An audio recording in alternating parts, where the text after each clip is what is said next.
NCERT exercise है हमारी 5.1 question number 34। इसकी बात करेंगे इस क्वेश्चन में हम लोग।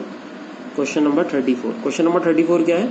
Find all points of discontinuity of the function F X is equals to modulus X minus modulus X plus 1।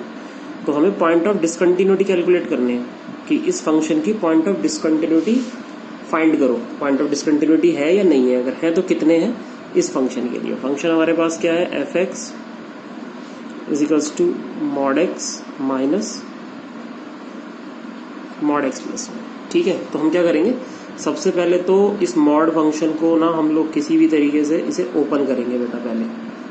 ठीक है, पहले मॉड फंक्शन को क्या करना है हम लोगों ने? मॉड फंक्शन को ओपन करना होता है मॉड की डेफिनेशन से। तो मॉड की डेफिनेशन से सबसे पहले मॉड फंक्शन को ओपन करेंगे। ठीक है, अब कैसे ओपन करते हैं इसको हम इस वीडियो में सीखेंगे। हम चलिए स्टार्ट करते हैं। सबसे पहले आपको क्या करना है, दोनों मॉड को अलग अलग जीरो के इक्वल रखना है। इसको जीरो के इक्वल रखोगे एक्स की वैल्यू 0 मिलेगी, इसको जीरो के इक्वल रखोगे एक्स की वैल्यू -1 मिलेगी। ठीक है, इनको नंबर लाइन पर अगर आप देखोगे तो यहाँ पर आपका -1 आएगा, यहाँ पर 0 आएगा। तो 1 2 3 पार्ट हमारे पास हो रहे हैं इस फंक्शन के। तो हम लिख देंगे कि जो हमारा फंक्शन है F x, we can split this function into 3 parts. First part is where x is less than -1, second part is x is greater than or equal to -1 but less than 0. ठीक है, and third part can be written as x is greater than or equal to 0. इस तरीके से लिख सकते हैं। अब यहाँ पर मॉड की डेफिनेशन को ओपन करना है। अगर हम x की वैल्यू -1 से बड़ी लेते हैं, सॉरी -1 से छोटी कोई वैल्यू लेते हैं, सपोज करो मैंने -2 लिया होगा, तो ये वैल्यू निगेटिव हो जाएगी। जब हम यहाँ वैल्यू लेते हैं तो मैंने आपको बताया था मॉड को हम नहीं लगाते हैं ना, मॉड को ओपन करके लिखते हैं, हमें मॉड यूज नहीं करना। तो -2 यहाँ पुट करेंगे तो वैल्यू निगेटिव आएगी। निगेटिव आने का मतलब हुआ कि ये वैल्यू -x आएगी, इसको -x लिख देंगे, फिर माइनस लगाए वाला। जब -2 इसमें रखेंगे तो -2 से ये वैल्यू भी निगेटिव बनेगी ना, -2 + 1 एक निगेटिव वैल्यू होगी, तो ये भी निगेटिव बनेगी। अगर वैल्यू -2 + 1 एक निगेटिव वैल्यू है तो यहाँ पर भी ये वैल्यू, क्योंकि निगेटिव बन रही है तो निगेटिव और निगेटिव पॉजिटिव, कितना हो गया? x + 1। ठीक है, अब ऐसे ही -1 और 0 के बीच में कोई पॉइंट ले लो। सपोज करो मैंने लिया -0.5 है ना, -0.5 लिया। -0.5 रखने से ये वैल्यू तो अंदर वाली निगेटिव होगी। मॉड नहीं यूज करना है हमें यहाँ पर, जब हम यहाँ वैल्यू लेते हैं मॉड यूज नहीं करते हैं। तो 0.5 जब माइनस का लेंगे तो ये वैल्यू माइनस में आएगी, तो इसको मैं -x लिख देता हूँ। लेकिन -0.5 रखने से ये वाली वैल्यू 1.05 माइनस का होगा तो पॉजिटिव वैल्यू दे रही है हमें। इसका मतलब इसमें कोई फर्क नहीं पड़ रहा, ये पॉजिटिव ही रहेगा। तो ये साइन ऐसे रहेगा, माइनस ब्रैकेट लगा के x + 1।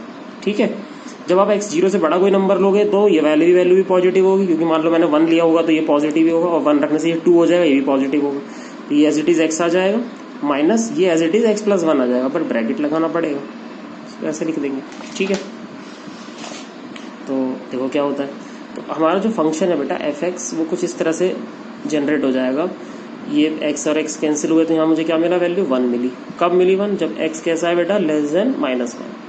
जब x ग्रेटर देन और इक्वल टू -1 है और लेस देन 0 है, तो उस केस में मुझे वैल्यू मिल रही है -2x - 1, -2x - 1 है ना। और यहाँ से x से x कैंसिल हुआ, वैल्यू मिली -1 0। ठीक है, कोई दिक्कत वाली बात नहीं ना यहाँ तक तो आपको। चलिए आगे चलते हैं।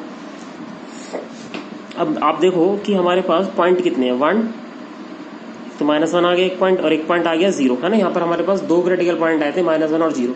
तो -1 और 0 दोनों पर ही कंटिन्यूटी को चेक करेंगे, है ना। -1 पे भी कंटिन्यूटी चेक करनी है और 0 पे भी। तो at x is equals to -1 पे चेक करते हैं। सबसे पहले फंक्शन की वैल्यू निकाल लो पहले, -1 पे कितनी है। यहाँ देखो x = -1 अगर यहाँ है तो -1 के इक्वल है ना x यहाँ पर, तो -1 यहाँ पुट कर दो आप, कितना आ गया? -2 -1 -1, तो ये हो गया कितना? +2 +2 - 1 इज 1। तो ये तो फंक्शन की वैल्यू -1 पे आ गई। अब आप LHL फाइंड कर लो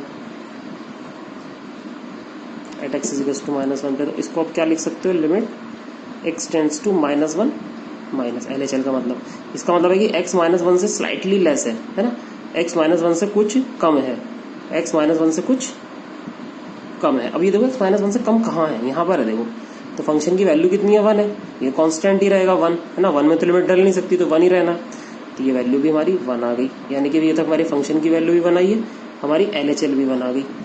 अब मैं चलता हूँ राइट हैंड लिमिट पर, 1 के राइट हैंड लिमिट पर, RHL at x is equals to -1, उसको लिख देंगे हम लोग limit x tends to -1 plus function, इसका मतलब है x is slightly greater than -1, x कुछ बड़ा है -1 से, देखो x -1 से बड़ा कहाँ है भाई, x देखो यहाँ पर है ना, x greater than -1, x is greater than -1 में फंक्शन की वैल्यू कितनी है -2x -1, तो यहाँ पर fx की वैल्यू क्या आएगी -2x -1, तो मैं यहाँ पे ले लेता हूँ उसकी limit x tends to -1 minus ये वैल्यू आ जाएगी -2x -1, ठीक है। अब ये हो जाएगा बेटा लिमिट h टेंड टू 0, यहाँ x की क्या रख दोगे आप -1 माइनस h माइनस, ठीक है। जैसे ही आप h टेंड टू 0 यहाँ डालोगे तो ये हो जाएगा आपका +2 -1, तो वैल्यू ये भी कितनी आ गई, देखो 1 ही आ गई, तो इसका मतलब है कि 1, तो इसका मतलब क्या हुआ, इसका मतलब ये हुआ कि हमारा जो x इक्वल टू -1 है वो पॉइंट ऑफ डिसकंटिन्यूटी तो है नहीं, है ना, तो यहाँ लिख देंगे कि fx is continuous at x is equals to -1, तो -1 पे तो फंक्शन कॉन्टिन्यूस है, यानी कि -1 पे तो डिसकंटिन्यूटी नहीं आ रही है, ठीक है। अब बेटा इसी तरीके से अब आप क्या करोगे, इसी तरीके से फिर आप कंटिन्यूटी चेक कर लोगे, किस पर, कंटिन्यूटी एट, सेकंड हमारा क्रिटिकल पॉइंट क्या था 0 था, तो continuity at x equal to 0, x equal to 0 पर इसी तरीके से कंटिन्यूटी चेक कर लेंगे हम, तो सेम यही प्रोसेस है, पहले फंक्शन की वैल्यू 0 पे देखो कितनी है, देखो 0 के इक्वल फंक्शन कहाँ है, ये रहा 0 के इक्वल फंक्शन की वैल्यू -1 आ गई, तो यहाँ तो हम दे देंगे डायरेक्ट वैल्यू -1, ठीक है। इसी तरीके से limit x tends to 0 minus LHL जिसे आप कहते हो 0 से कम, तो 0 से कम फंक्शन कहाँ है, देखो 0 से कम ये रहा लेस देन 0, -2x -1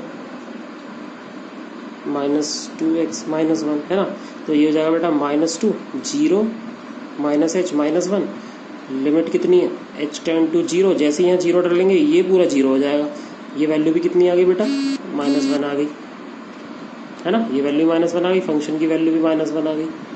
अब अगर हम राइट हैंड लिमिट कैलकुलेट करें, limit x tends to 0 plus 0 से बड़ा फंक्शन कहाँ है, देखो 0 से बड़ा ये रहा -1 ही आएगा डायरेक्ट, कितना हो जाएगा -1, तो इसका मतलब है कि -1 ही आ रहा है, ये भी 0 पे भी फंक्शन क्या है कॉन्टिन्यूस है, तो इसका मतलब है कि दोनों में से किसी भी क्रिटिकल पॉइंट पर फंक्शन जो है डिसकॉन्टिन्यूस नहीं है, केवल क्या है कॉन्टिन्यूस है। जबकि क्वेश्चन क्या पूछ रहा था, क्वेश्चन ये पूछा जा रहा था क्वेश्चन में कि भाई पॉइंट ऑफ डिसकंटिन्यूटी बताओ आप, तो पॉइंट ऑफ डिसकंटिन्यूटी तो है ही नहीं, तो क्या लिख देंगे there are no point of discontinuity for this function, क्योंकि याद रखें जब भी आप मॉड का क्वेश्चन कर रहे हो तो हमेशा क्रिटिकल पॉइंट पर ही हमें कंटिन्यूटी चेक करनी होती है, हो सकता है कंटिन्यूस हो सकता है कंटिन्यूस ना हो, फिलहाल इस क्वेश्चन में कंटिन्यूस है, तो हम लिख देंगे function is continuous at x equal to 0 and x equal to -1, therefore there are no point of discontinuity। उम्मीद है आपको क्वेश्चन समझ में आ गया होगा।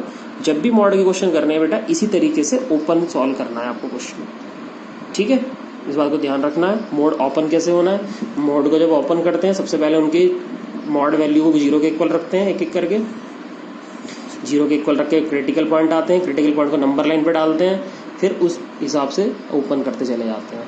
जब आप मॉड को यहाँ पर ओपन करते हैं तो यहाँ मॉड को हम कंसीडर नहीं करते हैं, जब मैं यहाँ वैल्यू पुट करूंगा तो आप याद रखें मॉड को कंसीडर नहीं करना है, आपको एज इट इज नॉर्मल तरीके से लिखना है यहाँ पर, ठीक है। ओके, थैंक यू, उम्मीद समझ में आ गया होगा क्वेश्चन आपको।